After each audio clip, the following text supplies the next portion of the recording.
Шейх Кунта-Хаджи, как известно, проповедовал непротивление злу насилием и даже повлиял на формирование идей Льва Толстого. Число сторонников Кунта-Хаджи увеличивалось пропорционально падению престижа воинствующих наибов Шамиля. Люди складывали оружие и из мюридов Газавата становились мюридами пацифиста Кунта-Хаджи, призывавшего свой народ и его лидеров к миру, пусть на первых порах и невыгодному, и унизительному.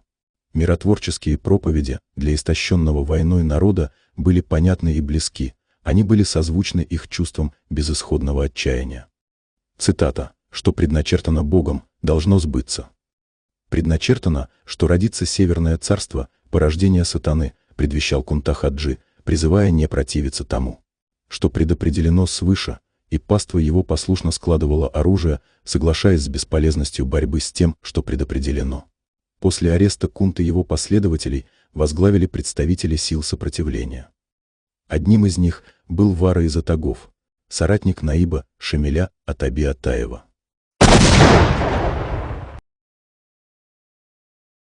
В рядах зикристов все громче стали звучать призывы к вооруженному сопротивлению царским властям. Царские власти перешли к массовым репрессиям над каждым, кто призывал к непротивлению экспансии, при этом награждая чинами, военными званиями, землями, нефтяными концессиями представителей воюющей стороны. Так, ни один из наибов Шамиля, в том числе и он сам, в первую очередь, не остался без милости царских властей. Но непримиримые не преминули воспользоваться движением зикристов. Одним из них был Абрек Вара из известного в Чечне аула Гихи. Остальные лидеры зикристов были арестованы и сосланы в Сибирь.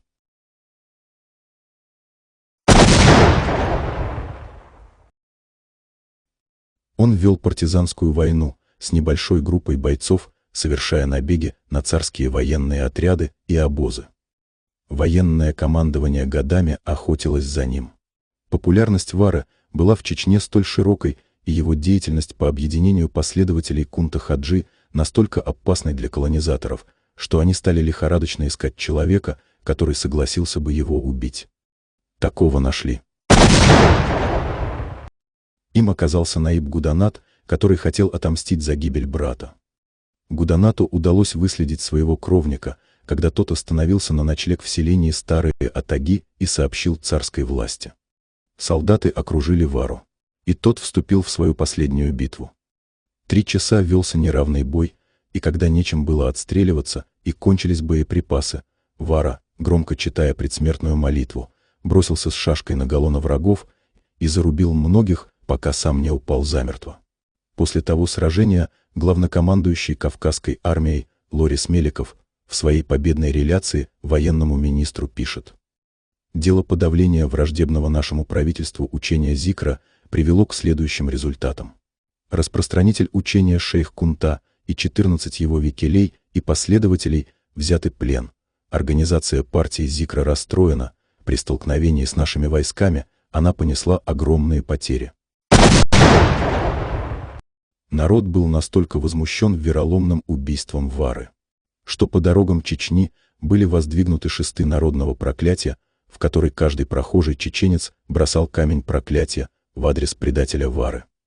Таков народный обычай, и шест такой называется — Карлага. Кстати, такой же Карлага был водружен в местечке Этанаккорта в адрес тех, кто донес на Кунта-Хаджи, с надписью «Проклятием», да застынет язык того, кто донес на Хаджи.